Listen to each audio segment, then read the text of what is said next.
ಇನ್ನು micro finance ಕಿರುಕುಳ ದಿನದಿಂದ ದಿನಕ್ಕೆ ಹೆಚ್ಚಾಗ್ತಾಲೇ ಇದೆ. ಇದರಿಂದಾಗಿ ಕುಟುಂಬಗಳು ದಿವಾಳಿ ಆಗ್ತಾ ಇದೆ. ಹೌದು, ಮೈಕ್ರೋ ಫಿನಾನ್ಸ್ ಕಿರುಕುಳದಿಂದಾಗಿ ಜನ ಬೇಸತ್ತಿದ್ದಾರೆ. ಇನ್ನು ಗೃಹ ಸಚಿವರಿಗೆ ಮಾಂಗಲ್ಯ ಸರವನ್ನೇ ಕಳಿಸಿದ್ದಾರೆ ಮೃತನ ಪತ್ನಿ. ಅಂದ್ರೆ ಮೈಕ್ರೋ ಫಿನಾನ್ಸ್ ಕಿರುಕುಳದಿಂದಾಗಿ ಇಲ್ಲಿ ಆತ್ಮಹತ್ಯೆಯನ್ನ ಮಾಡಿಕೊಂಡಿದ್ರು.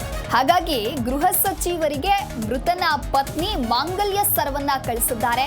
ಅಂಚೆ ಮೂಲಕ ಗೃಹ ಸಚಿವ ಪರಮೇಶ್ವರ್ಗೆ ರವಾನೆ ಮಾಡಿದ್ದಾರೆ. ಇನ್ನು ಜಿ ಕನ್ನಡ ನ್ಯೂಸ್ ಕ್ಯಾಮೆರಾ ಎದುರು ಕಣ್ಣೀರು ಹಾಕಿದ್ದಾರೆ. ತಪ್ಪಿತಸ್ಥರ ವಿರುದ್ಧ ಸೂಕ್ತ ಕ್ರಮಕ್ಕಾಗಿ ಆಗ್ರಹಿಸಿದ್ದಾರೆ. ರಾಯಚೂರು ಎಸ್ಪಿಗೆ ಕಿರುಕುಳದ ಬಗ್ಗೆ ದೂರು ನೀಡಿದ್ದಾರೆ.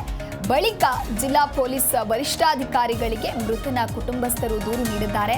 ಇದೇ ಜನವರಿ 17ರಂದು ವಿಷ ಸೇವಿಸಿ ಆತ್ಮಹತ್ಯೆ ಮಾಡಿಕೊಂಡಿದ್ರು ಶರಣಬಸವ ಎನ್ನುವರು. ಸುಮಾರು 6ರಿಂದ 8 ಲಕ್ಷ ಸಾಲ ಪಡೆದಿದ್ರು.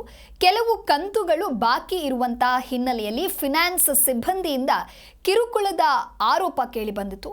ಮಾನ್ವಿ ಪೊಲೀಸ್ ಠಾಣಾ ವ್ಯಾಪ್ತಿಯಲ್ಲಿ ನಡೆದಿರುವಂತಹ ಘಟನೆ ಇದು. ಹಾಗಾಗಿ ಗೃಹ ಸಚಿವರಿಗೆ ಮೃತನ ಪತ್ನಿ ಮಾಂಗಲ್ಯ ಸರವನ್ನ ಕಳಿಸಿ ತಮ್ಮ ಆಕ್ರೋಶವನ್ನು ಹೊರಹಾಕ್ತಾ ಇದ್ದಾರೆ, ತಮ್ಮ ನೋವನ್ನ ವ್ಯಕ್ತಪಡಿಸಿದ್ದಾರೆ. ಮೈಕ್ರೋ ಫಿನಾನ್ಸ್ ಕಿರುಕುಳಕ್ಕೆ ದಿನೇ ದಿನೇ ಅನೇಕ ಜನರು ಬಡವಾಗ್ತಾ ಇದ್ದಾರೆ. ಅನೇಕ ಕುಟುಂಬಗಳು ದಿವಾಳಿ ಆಗ್ತಾ ಇದೆ. ಅಂಚೆ ಮೂಲಕ ಗೃಹ ಸಚಿವ ಪರಮೇಶ್ವರ್ಗೆ ಮೃತನ ಪತ್ನಿ ಮಾಂಗಲ್ಯ ಸರವನ್ನ ಕಳಿಸಿದ್ದಾರೆ. ಇನ್ನು ಜಿ ಕನ್ನಡ ನ್ಯೂಸ್ ಜೊತೆಗೆ ಕಣ್ಣೀರನ್ನ ಹಾಕಿದ್ದಾರೆ. ಜಿ ಕನ್ನಡ ನ್ಯೂಸ್ ಕ್ಯಾಮೆರಾ ಎದುರು ಕಣ್ಣೀರನ್ನ ಹಾಕಿದ್ದಾರೆ ಮೃತನ ಕುಟುಂಬ. ತಪ್ಪಿತಸ್ಥರ ವಿರುದ್ಧ ಸೂಕ್ತ ಕ್ರಮವನ್ನ ಕೈಗೊಳ್ಳಿ ಅಂತ ಹೇಳಿ ಆಗ್ರಹವನ್ನ ಮಾಡಿದ್ದಾರೆ. ಇನ್ನು ರಾಯಚೂರು ಎಸ್ಪಿಗೆ ಕಿರುಕುಳದ ಬಗ್ಗೆ ದೂರನ್ನ ಕೂಡ ನೀಡಿದ್ದಾರೆ. ಬಳಿಕ ಜಿಲ್ಲಾ ಪೊಲೀಸ್ ವರಿಷ್ಠಾಧಿಕಾರಿಗಳಿಗೆ ಮೃತನ ಕುಟುಂಬಸ್ಥರು ದೂರು ನೀಡಿದ್ದಾರೆ.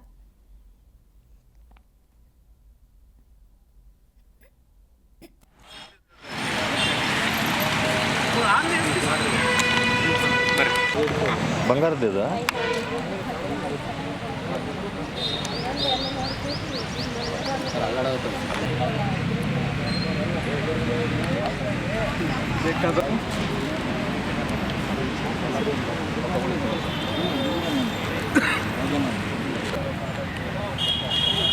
ಬರ್ರಿ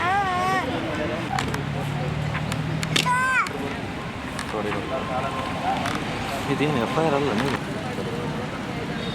ಇನ್ನು ದಿನದಿಂದ ದಿನಕ್ಕೆ ಮೈಕ್ರೋ ಫಿನಾನ್ಸ್ ಕಿರುಕುಳ ಹೆಚ್ಚಾಗ್ತಲೇ ಇದೆ. ಗೃಹ ಸಚಿವರಿಗೆ ಮಾಂಗಲ್ಯ ಸರವನ್ನ ಇಲ್ಲಿ ಮೃತನ ಪತ್ನಿ ರವಾನೆ ಮಾಡಿದ್ದಾರೆ, ಪೋಸ್ಟ್ನಲ್ಲಿ ಕಳುಹಿಸಿ ಕೊಟ್ಟಿದ್ದಾರೆ. ಇನ್ನು ಮೊದಲನೆಯ ದೃಶ್ಯದಲ್ಲಿ ನೀವು ಗಮನಿಸ್ತಾ ಇರ್ಬೋದು, ಮೃತನ ಪತ್ನಿ ಮೈಕ್ರೋ ಫಿನಾನ್ಸ್ ಕಿರುಕುಳದಿಂದಾಗಿ ತನ್ನ ಪತಿಯನ್ನ ಕಳೆದುಕೊಂಡು ದುಃಖದಲ್ಲಿದ್ದಾರೆ. ಗೃಹ ಸಚಿವರಿಗೆ ಮಾಂಗಲ್ಯ ಸರವನ್ನ ಕಳಿಸಿದ್ದಾರೆ. ಇನ್ನು ಇವರ ಕುಟುಂಬಸ್ಥರು ಕೂಡ ತಮ್ಮ ಪತಿಯನ್ನ ಕಳೆದುಕೊಂಡು ದುಃಖದಲ್ಲಿದ್ದಾರೆ. ಇನ್ನು ಎರಡನೆಯ ದೃಶ್ಯದಲ್ಲಿ ನೀವು ಗಮನಿಸ್ತಾ ಇರಬಹುದು. ಈ ಕುರಿತು ಹೆಚ್ಚಿನ ಮಾಹಿತಿಯನ್ನು ನೀಡಲಿದ್ದಾರೆ ನಮ್ಮ ಪ್ರತಿನಿಧಿ ಅನಿಲ್ ಕುಮಾರ್ ದೂರವಾಣಿ ಸಂಪರ್ಕದಲ್ಲಿ. S Anil Kumar, micro finance ಕಿರುಕುಳ ದಿನದಿಂದ ದಿನೇ ಹೆಚ್ಚಾಗ್ತಾನೆ ಇದೆ. ಅದರಲ್ಲಿಯೂ ಕೂಡ ಮೈಕ್ರೋ ಫಿನಾನ್ಸ್ ಕಿರುಕುಳದಿಂದಾಗಿ ಒಬ್ಬರು ಆತ್ಮಹತ್ಯೆಯನ್ನ ಮಾಡಿಕೊಂಡಿದ್ದಾರೆ. ಹಾಗಾಗಿ ಮೃತನ ಪತ್ನಿ ಗೃಹ ಸಚಿವರಿಗೆ ಮಾಂಗಲ್ಯ ಸರವನ್ನ ಕಳಿಸಿದ್ದಾರೆ. ಇನ್ನು ಈ ಕುರಿತು ಹೆಚ್ಚಿನ ಮಾಹಿತಿ ಏನಿದೆ? ನಿಜವಾಗ್ಲೂ ದಿವ್ಯ, ಏನು ರಾಯಚೂರು ಜಿಲ್ಲೆಯಲ್ಲಿ ಮೈಕ್ರೋ ಫೈನಾನ್ಸಿನ ಕಿರುಕುಳ ಹೆಚ್ಚಾಗ್ತದೆ ಅಂತ ಹೇಳ್ಬೋದು. ಯಾಕಂತಂದ್ರೆ ದಿನದಿಂದ ದಿನಕ್ಕೆ ಏನು ಅಲ್ಪ ಸ್ವಲ್ಪ ಸಾಲವನ್ನು ಪಡೆದಿರುವಂತ ಮಹಿಳೆಯರು ಕೂಡ ಇವತ್ತು ಕಣ್ತಪ್ಪಿಸಿ ತಿರುಗುವಂತ ಪರಿಸ್ಥಿತಿ ಎದುರಾಗಿರುವಂತದ್ದು. ರಾಯಚೂರು ಜಿಲ್ಲೆ ಮಾನ್ವಿ ತಾಲೂಕಿನ ಕಬ್ಗಲ್ ಗ್ರಾಮದ ಏನು ಮೊನ್ನೆ ಅಷ್ಟೇ 17ನೇ ತಾರೀಕು ಶರಣಬಸವ ಎನ್ನುವಂತವರು 6ರಿಂದ 8 ಲಕ್ಷವನ್ನು ಮೈಕ್ರೋ ಫೈನಾನ್ಸಿನಲ್ಲಿ ಒಂದು ಸಾಲವನ್ನು ಪಡೆದಿರ್ತಾರೆ. ಇದು ತಿಂಗಳ ಕೂಡ ಕಂತುಗಳನ್ನ ಕಟ್ಟಿರುವಂತದ್ದು. ಆದ್ರೆ ಕಂತುಗಳು ಒಂದು 2 ತಿಂಗಳೇನು 3 ತಿಂಗಳು ಬಾಕಿ ಇರುವಂತ ಹಿನ್ನೆಲೆಯಲ್ಲಿ ಮೈಕ್ರೋ ಫೈನಾನ್ಸಿನ ಮನೆಗೆ ಬಂದು ಕಿರುಕುಳ ನೀಡ್ತಾ ಇದ್ರು ಅನ್ನುವಂಥದ್ದು ಪತ್ನಿ ಒಂದು ಆರೋಪ ಮಾಡ್ತಾ ಇದ್ದಾರೆ. ಈ ಕಿರುಕುಳಕ್ಕೆ ಬೇಸತ್ತು ನನ್ನ ಪತಿ ಕೂಡ ಸಾವನ್ನಪ್ಪಿದ್ದಾನೆ, ಇದರಿಂದ ವಿಷ ಸೇವಿಸಿ ಸಾವನ್ನಪ್ಪಿರುವ ಹಿನ್ನೆಲೆಯಲ್ಲಿ ಮೈಕ್ರೋ ಫೈನಾನ್ಸ್ ಅವರೇ ನೇರವಾಗಿ ಕಿರುಕುಳ ನೀಡಿರುವ ಕಾರಣದಿಂದಾಗಿ ನನ್ನ ಪತ್ನಿ ಸಾವನ್ನಾಗಿದೆ ಅಂತೇಳಿ ನೇರವಾಗಿ ಪತ್ನಿ ಕೂಡ ಆರೋಪ ಮಾಡ್ತಾ ಇರುವಂತದ್ದು. ಆ ಆರೋಪದ ಹಿನ್ನೆಲೆಯಲ್ಲಿ ಕೂಡ ಏನು ಪತ್ನಿ ಪಾರ್ವತಿ ಕೂಡ ದಿನನಿತ್ಯ ಕಚೇರಿಗಳು ಅಳೆಯುವಂತ ಪರಿಸ್ಥಿತಿ ಎದುರಾಗಿರುವಂತದ್ದು. ಯಾಕಂದ್ರೆ 3 ಮಕ್ಕಳು ಮತ್ತೆ ಕುಟುಂಬ ನಡೆಸಬೇಕಾಗಿರುವಂತ ಯಜಮಾನನೇ ಹೋದಂತ ಸಂದರ್ಭದಲ್ಲಿ ಕುಟುಂಬ ಯಾವ ರೀತಿ ನಿರ್ವಹಣೆ ಮಾಡುವುದಂತದ್ದು ಸಾಕಷ್ಟು ಎಕ್ಸ್ಟ್ರಾ ಪ್ರಶ್ನೆ ಆಗಿರುವಂತದ್ದು. ಇದರಿಂದಾಗಿ ಸಾಕಷ್ಟು ಇವಾಗ 8 ರಿಂದ 10 ಲಕ್ಷ ಸಾಲ ಇರುವಂತ ಹಿನ್ನೆಲೆಯಲ್ಲಿ ನಾನು ಯಾವ ರೀತಿ ಕಟ್ಟಬೇಕು ಅನ್ನುವಂಥದ್ದು ತಮ್ಮ ಅಳಲು ಕೂಡ ತೋಡ್ಕೊಂಡಿರುವಂತದ್ದು. ಇದರಿಂದಾಗಿ ಏನು ನಿನ್ನೆ ಅಷ್ಟೇ ಕೂಡ ಆ ಪತ್ನಿ ಪಾರ್ವತಿ ಕೂಡ ತನ್ನ ಏನು ಮಾಂಗಲ್ಯ ಸರವನ್ನು ತೆಗೆದು ನೇರವಾಗಿ ಗೃಹ ಸಚಿವರಿಗೆ ಒಂದು ಪೋಸ್ಟ್ ಮುಖಾಂತರ ಒಂದು ಪತ್ರವನ್ನು ಬರೆದು ಕೂಡ ಮಾಂಗಲ್ಯ ಸರ ಮತ್ತೆ ಪತ್ರವನ್ನು ಕೂಡ ಗೃಹ ಸಚಿವರಿಗೆ ಪೋಸ್ಟ್ ಮುಖಾಂತರ ಕಳಿಸಿರುವಂತದ್ದು. ಇದು ನನಗೆ ಆದಂತ ಅನ್ಯಾಯ, ಬೇರೆ ಯಾವ್ದು ಹೆಣ್ಮಕ್ಳಿಗೂ ಕೂಡ ಆಗ್ಬಾರ್ದು. ಈ ಮೈಕ್ರೋ ಫೈನಾನ್ಸ್ ಕಿರುಕುಳ ಸಾಕಷ್ಟು ತೊಂದರೆ ಕೂಡ ಅನುಭವಿಸ್ತಾ ಇದ್ದಾರೆ. ಸಾಕಷ್ಟು ಮಹಿಳೆಯರು ಕೆಲವರು ಕಣ್ತಪ್ಪಿಸಿ ತಿರುಗುವಂತ ಊರಿಗೆ ಗ್ರಾಮಸ್ಥಕ್ಕೆ ಹೋಗುವಂತ ಪರಿಸ್ಥಿತಿ ಕೂಡ ಎದುರಾಗಿರುವಂತದ್ದು. ಇದರಿಂದಾಗಿ ಮುಂದಿನ ದಿನಗಳಲ್ಲಿ ನನಗೆ ಒಂದು ನ್ಯಾಯ ಕೊಡಿಸ್ಬೇಕು. ನನಗೆ 3 ಮಕ್ಕಳು ಇರುವಂತ ಹಿನ್ನೆಲೆಯಲ್ಲಿ ನನ್ನ ಈ ಮನೆ ಯಜಮಾನನೇ ಇಲ್ಲದಂತ ಪರಿಸ್ಥಿತಿ ಎದುರಾಗಿದೆ.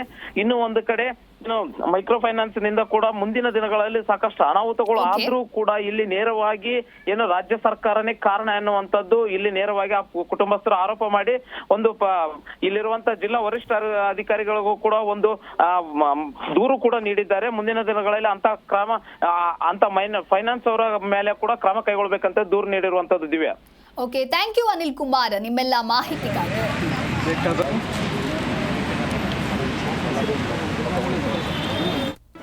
ಜಿ ಕನ್ನಡ ನ್ಯೂಸ್ ಈಗ ನಿಮ್ಮ ಮನೆಯಲ್ಲೇ ನೋಡಿ.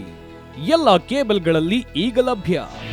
ನಿಮ್ಮ ನೆಚ್ಚಿನ ಜಿ ಕನ್ನಡ ನ್ಯೂಸ್ ಈಗ ಸನ್ ಡೈರೆಕ್ಟ್ ನಲ್ಲಿ number 292, Tata play number 1664, Jio TV number 1334, NXT digital number 30, in cable number 30, city networks 51, U digital number 162, GTPL number 17, Rockline telecommunications number 42, Shri Basaveshwara cable number 168, rural cable network 60, Vinayaka digital 57, Abhishek cable 821, city channel 53, Siddeshwara cable network 57, V4 digital Infotech 628, Surya digital networks 53, Gajanan digital number 836, Malnad infotech private limited number